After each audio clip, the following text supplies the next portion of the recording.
Hi, I'm Herb Gross, and welcome once again to Gateways to Algebra, lecture number 28, where now that we know how to multiply, we're going to look at a few special products because there will be some things that are very, very helpful later on, but we're going to do it just for fun primarily, just to see how these things work. Just like when you learned whole number arithmetic, weren't some numbers easier to multiply than others? Like the 5 table was usually pretty easy and things like this. Well, we find the same thing happens when we look at some of our rules for multiplication. For example, we talked about the rule of FOIL before. Nothing says that when you multiply two numbers, the sum of two numbers by the sum of two numbers, that the first two numbers have to be different from the second two numbers. In other words, what if we multiplied a plus b by a plus b? You see, that's what we call the quantity a plus b squared. But the rule for multiplying says what? Every term in the first set of parentheses has to multiply every term in the second set of parentheses. So the a multiplies the a to give me a squared. Then the a multiplies the b to give me ab. Then the b multiplies the a to give me ba. Then the b multiplies the b to give me b squared. Now, again, watch how we use the rules. The way they're written, no two terms seem to have the same noun here. But we know by the commutative property of multiplication that b times a is the same as a times b. So we can replace b times a by a times b. Now we have what? 1ab and one more ab. And 1ab plus 1ab is 2ab. And now we wind up with what? A squared plus 2ab plus b squared. In other words, if somebody says first add a to b and then square it, watch what the answer is. You square the first one. See, a and b just stand for the first one and the second one. It doesn't matter how complicated they happen to be in real life. But you square the first one, that's where the a squared comes from. Then you square the second one, that's where the b squared comes from. Now there's this mystery term over here, which seems to be what? If you doubled the product of these two numbers, you would get this term over here. In other words, mechanically, what do? I square the first term to give me a squared. Then I take twice the product of the two terms in here. That's twice a times b. That gives me this term. And I square b, and that gives me b squared. I'm not saying it's logical to say, gee, I think I'll just multiply this product by 2. I'm saying knowing what the answer is and knowing what the problem was, there's an interesting way to remember it. By the way, a very common mistake that students want to make is they very often say, oh, since I'm squaring a plus b, I'll square the a and I'll square the b. In other words, it's very natural to want to say that when you square a plus b, it's the same as squaring a and adding it to the square of b. Well, indeed it isn't, because if a and b both stood for 1, look what happens here. Here you're adding the two 1s to get 2 before you square it. See, 1 plus 1 is 2, and 2 squared is 4. Here, you're squaring each of the 1s first. So a squared is 1 squared, which is 1.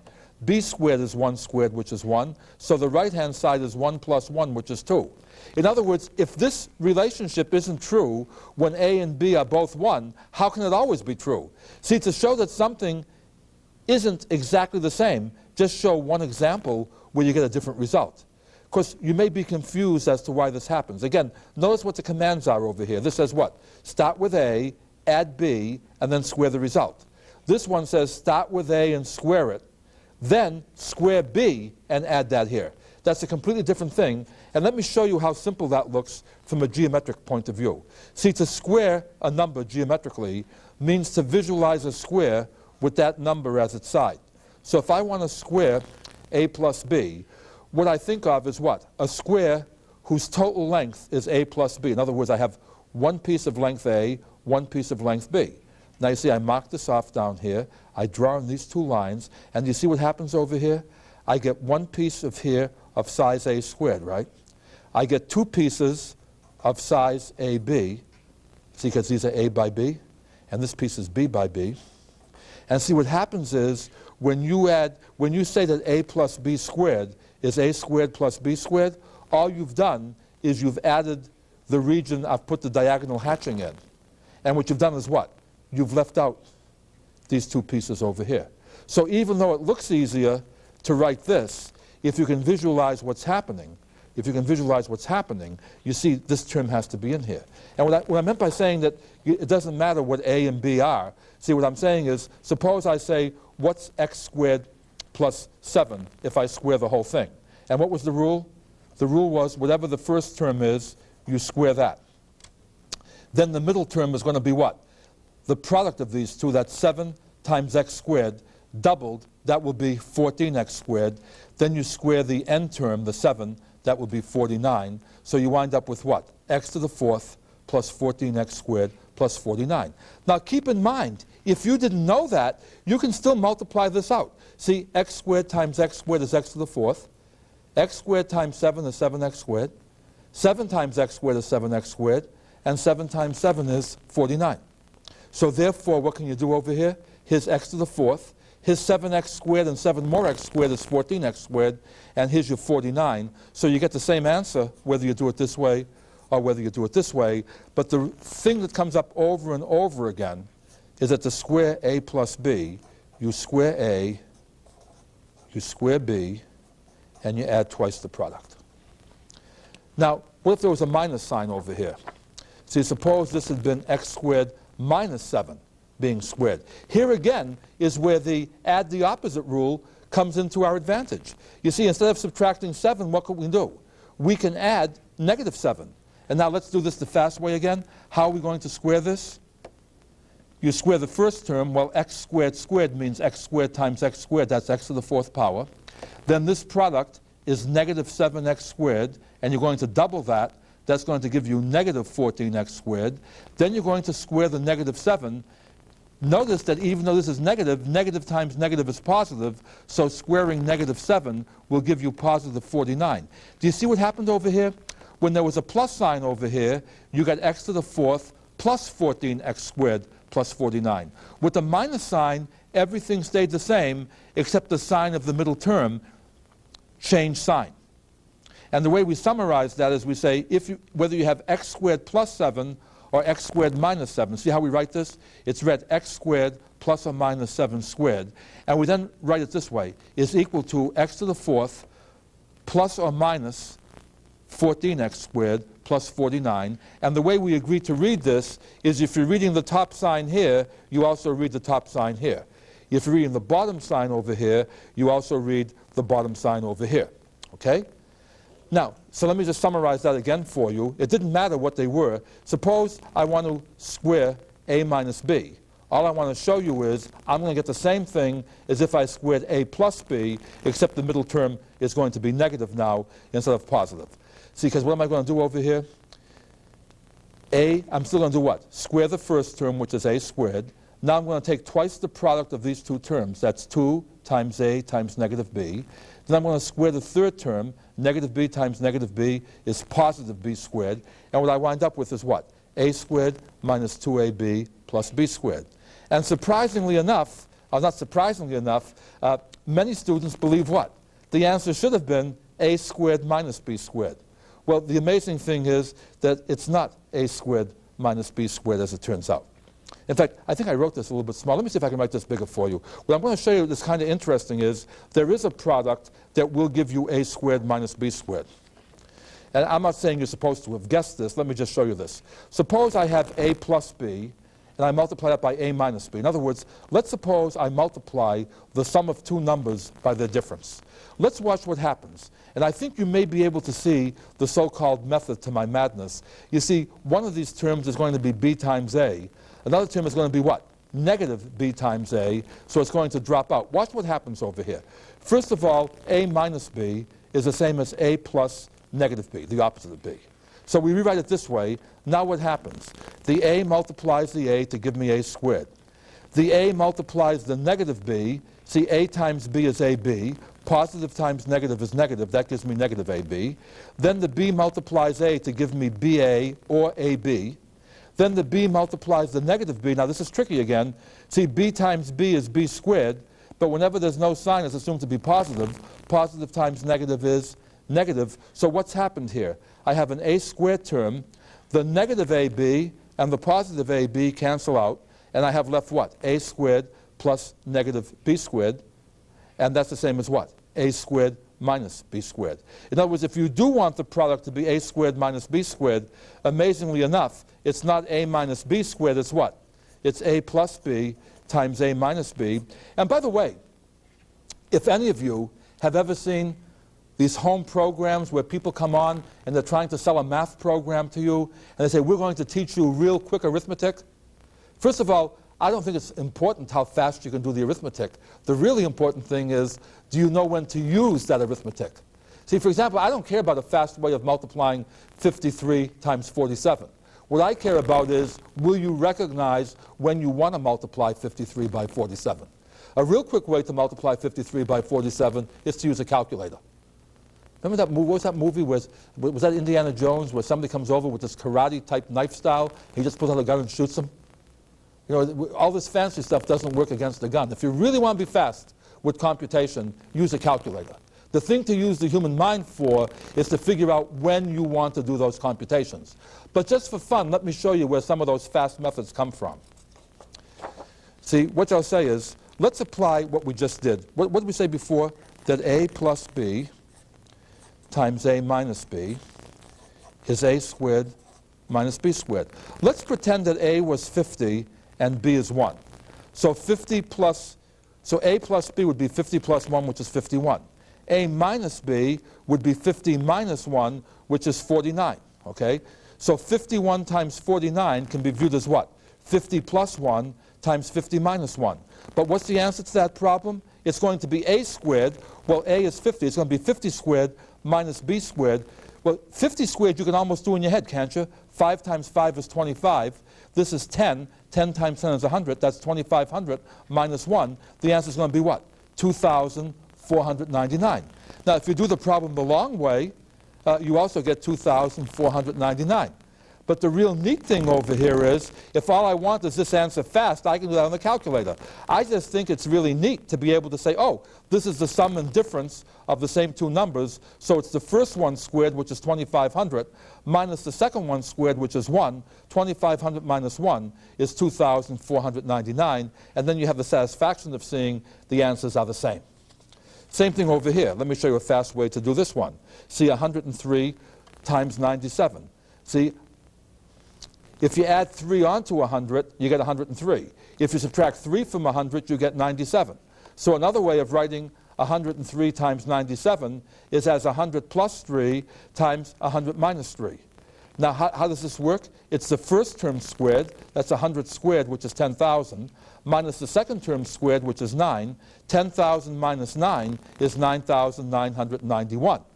If you actually multiply out the 103 by the 97, you do find out indeed that the answer is 9,991, which I thought is kind of cute. Again, the other thing, there are all kinds of special products this way. Somebody says, hey, suppose instead of squaring the sum of 2 numbers, you want to square the sum of 3 numbers. There's all kinds of things people can ask you. This list of special products never comes to an end. It's as big as your mind will allow you to expand it. You can say, what if this, what if that? Let's just look at, say, another one this way. What if we take a plus b plus c and square the whole thing? What's the problem we could already solve? Don't we already know how to solve a problem if there were 2 numbers in here being squared?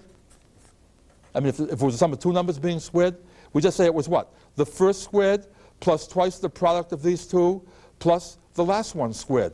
Well, all we have to do when we add a plus b plus c is to treat a plus b as one number. See, let me put some brackets in over here.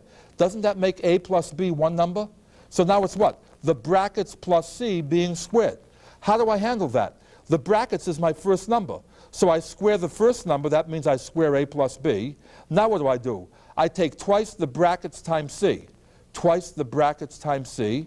And I add on to that what? The square of the third number. That's going to be c squared. But now, do I already know how to square a plus b? Sure, that's a squared plus 2ab plus b squared. Can I multiply this out? The 2 multiplies the a to give me 2a. The 2 multiplies the b to give me 2b. There's still the c out here, and then I'm adding on c squared. This is the distributive property with the c written on the other side of the parentheses, but who cares? Since multiplication is commutative, I can assume that the c was on this side. All that's important is what? The outside number has to multiply each of the 2 inside numbers. So the 2a multiplies c to give me 2ac. The 2b multiplies c to give me 2bc. And what do I wind up with altogether? A squared plus b squared plus c squared plus 2ab plus 2ac plus 2bc. And now, by the way, do you start to see a pattern here? See, what did we do over here? The obvious thing was what? We certainly felt there should be an a squared plus b squared plus c squared here, which we got. What did we get when there were only 2 over here? Didn't you multiply these 2 numbers and double it? Well, all this says is what? You take all possible combinations of 2. You take a times b, you take a times c, you take b times c, double each of them, and add them up. And now you have another formula. Are you ever going to use this formula? Who knows? You might not. But now could you say, hey, I wonder what would happen if I had a plus b plus c plus d. I was going to square that. Is there a fast way of writing that down? Or you might say, hey, you showed us how to do a plus b squared. What if you wanted a plus b to the 3rd power? Or a plus b to the 4th power? Is there a fancy way of doing that? And in fact, that's a real neat one. That's called the binomial theorem. And that comes up hugely in all kinds of probability and statistic types of applications. But let me just show you what that one looks like as time permits. Let's suppose we want a plus b to the 3rd power. How do you get a plus b to the 3rd power? We already know how to find a plus b to the 2nd power. Well, if you took a plus b to the 2nd power and multiplied that by a plus b to the 1st power, wouldn't that give you a plus b to the 3rd power? See, when you multiply like bases, you add the exponents.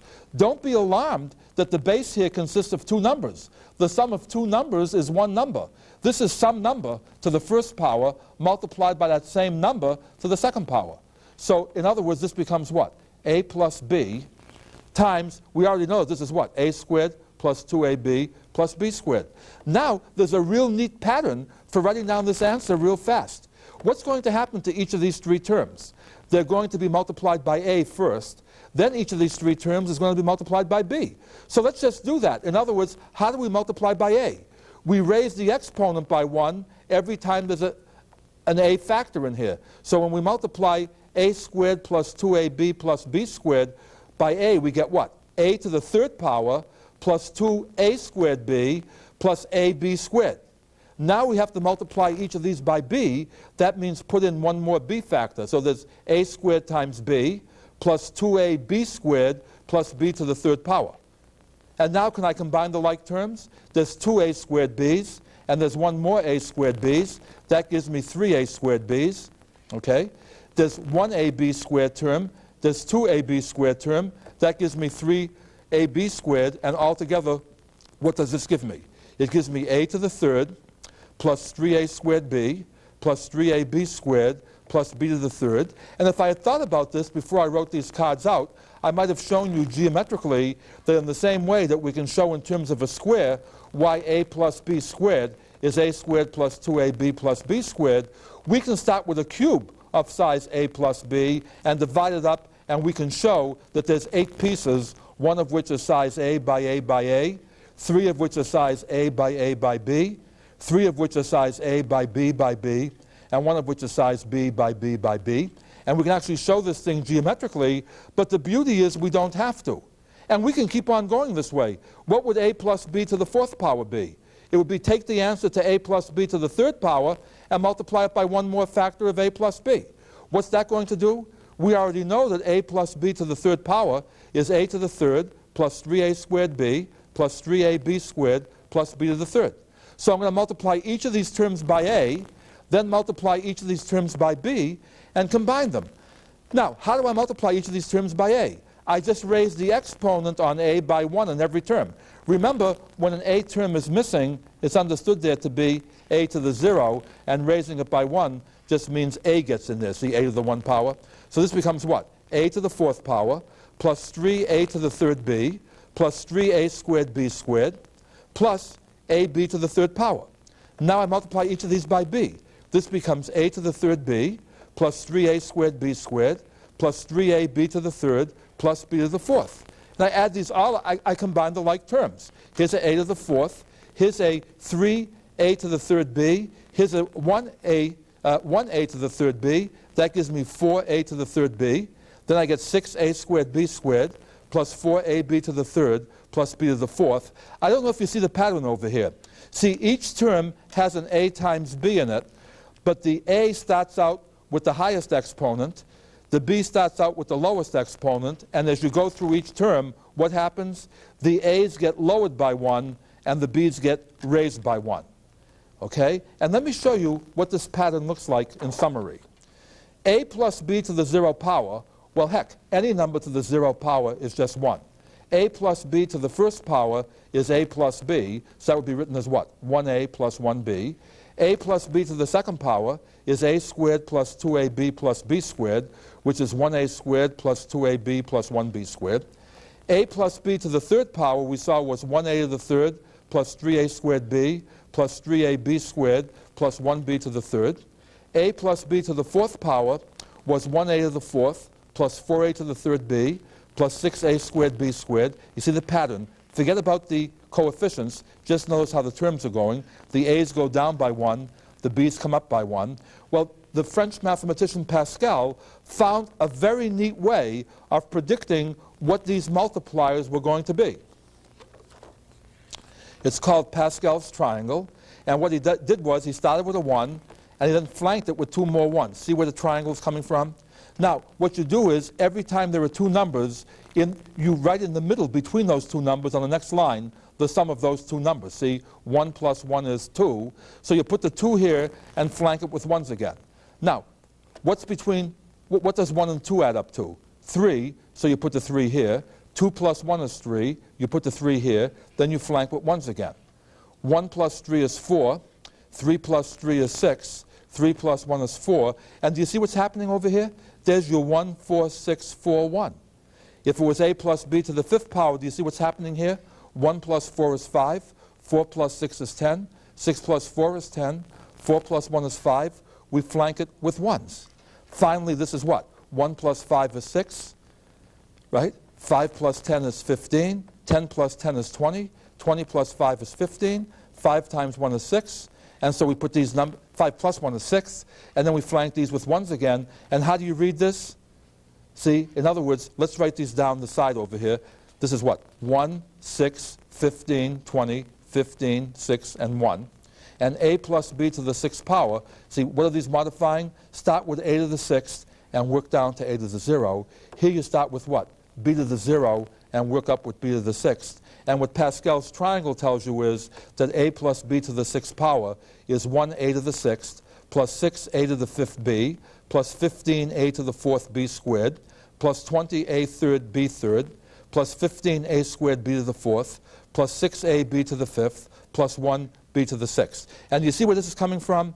You see what's happening is you're picking either an A or a B, one and only one, from each set of parentheses and multiplying them in combination with these parentheses over here. In other words, how many choices are you making altogether? You're picking either an A or a B from each of these 6 sets of parentheses. See? So in other words, what you're really saying is what? There are 2 ways you can make a choice here, 2 here, 2 here, 2 here, 2 here, 2 here. So it's 2 times 2 is 4, times 2 is 8, times 2 is 16, times 2 is 32, times 2 is 64. There will be 64 separate terms, some of which can be combined. Just for fun, add these up and watch what happens. 1 plus 6 is 7, 7 plus 15 is 22, 22 plus 20 is 42, 42 plus 15 is 57, 57 plus 6 is 63, plus 1 is 64. There's your 64 terms. And in fact, you see, let me show you this for a smaller number where we can draw it on one card. How are you going to find A plus B to the 3rd power? Well, you have 3 sets of parentheses. From the first set of parentheses, you can pick what? Either an A or a B. No matter whether you pick the A or the B in the first set of parentheses, what can you do in the second set of parentheses? Pick either the A or the B, right? And no matter how you picked from the first 2 sets, see, whether you picked AA, AB, BA, or BB, what can you do next? No matter which of these 4 situations arise, you can pick either what? An A or a B. Do you see what happens over here? This says you picked an A, then an A, then an A. This says you picked an A, and a B. This says you picked an A, a B, and an A. This says you picked an A, a B, and a B. This says you picked a B, an A, and an A. B, A, B, B, B, A, B, B, B. And if you count these up, you got what? 3 A's once, 2 A's and the B 3 times, an A and 2 B's 3 times, and 3 B's once. That's how you could look at this thing geometrically. The beauty of this, which makes this applicable to to probability and statistics is A and B don't have to stand for numbers. What happens, for example, if you flip the coin? If you flip the coin 3 times, what are the possibilities? The first flip turned up either a head or a tail. No matter what the first coin turned up, we're talking about a fair coin where it's not, not biased. No matter what happens the first time, the second time it can be either a head or a tail. And no matter what happened the first 2 times, the third time could be either a head or a tail. So in other words, what are the possible combinations when you flip a coin? It's exactly the same thing that happened with the A's and the B's. Look, if I replace A by H and T, if I replace A by H and B by T, I'm going to get the same result I got before. But look what it says pictorially. See, the first coin could have been either a head or a tail. No matter what the first coin was, the second coin could have been either a head or a tail. And no matter what the first and the second turned up to be, the third could be either a head or a tail. So look what happens. All 3 coins could have been heads, you see. Head, head, tail. You could have also had what? Head, head, tail. Head, tail, head. Head, tail, tail. Tail, head, head. Tail, head, tail. Tail, tail, head. Tail, tail, tail. And what do you have all together? One way of getting 3 heads. 3 ways of getting 2 heads and a tail. 3 ways of getting a head and 2 tails, and 1 way of getting 3 tails. By the way, let's do this with the 4th power. Remember we had that a plus b to the 4th power was a to the 4th plus 4a to the 3rd b plus 6a squared b squared plus 4ab to the 3rd plus b to the 4th. Let's just replace this with heads and tails. All this says is that when you flip a coin 4 times, there are 16 possible combinations. Of those 16 possible combinations, only 1 of them will be 4 heads and no tails, and only 1 will be no heads and 4 tails. But there'll be 4 ways that you can get 3 heads and a tail, 4 ways that you can get a head and 3 tails, and 6 ways that you can get 2 heads and 2 tails. And by the way, here's a very interesting place where people make a mistake with probability. See, which is the most likely thing to happen over here? Of all these 5 distributions, 2 heads and 2 tails is the single most likely distribution. But suppose I say, I want to get 3 of one kind and 1 of another kind. Suppose I say, you win if you get 2 heads. I win if either 3 heads and the tail comes up, or 3 tails and a head come up. Look what happens. Of these 16 ways, how many ways can I get 3 heads and a tail? I can get 4. How many ways can I get 1 head and 3 tails? 4. So altogether, how many ways are there of getting a 3-1 distribution? There are 8 ways. How many ways can you get a 2-to-2 distribution? Only 6 ways. So if I flip a coin 4 times, which is more likely, to get 2 heads and 2 tails or to get a 3-and-1 split? It's amazing how many people will say 2 and 2 is more likely. No, 3 and 1 can be either what? 3 heads and a tail or 3 tails and a head. That happens in what? 8 different ways.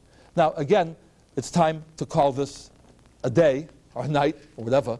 But what I wanted to summarize this with is, look at, when we started dealing with things like a plus b to the 3rd power, it may have been interesting to multiply it. You might have said it's boring. It doesn't really matter. Some people like it, some people don't.